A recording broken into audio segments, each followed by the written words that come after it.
Joining us right now, one of the key players in the health care debate, Virginia Congressman Eric Cantor, the House Republican whip. Good morning, Congressman Cantor. Good morning, Maggie. Do you think that these things, these tax increases, these fees, these cuts to Medicare up front are a reasonable price to pay for health care reform? I mean, won't we have to give up something to make this happen? Well, Maggie, let's look at it. The claims that we're saving $81 billion by spending $829 billion, you can say that if you want to go ahead and really rob Peter to pay Paul, and that's exactly what's going on here.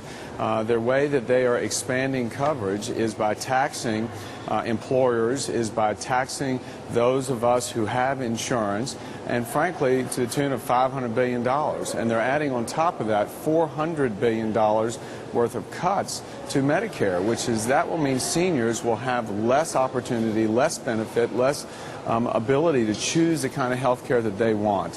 And this is not the kind of health care reform that's going to actually bring down costs that will provide coverage to all Americans.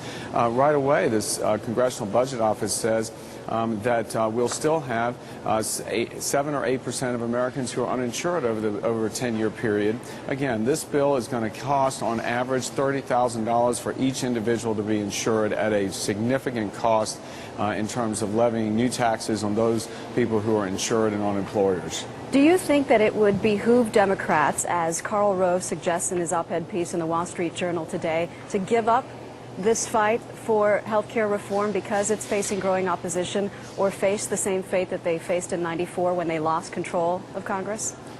Well, Maggie, what I think would behoove us all in this country is to see if we in Congress could try and work together for a change.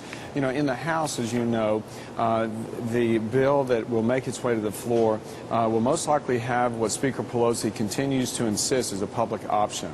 That has been resoundingly rejected by the American people. And so today I'm going to sit down with Majority Leader Hoyer and try to look at the things that we can agree upon.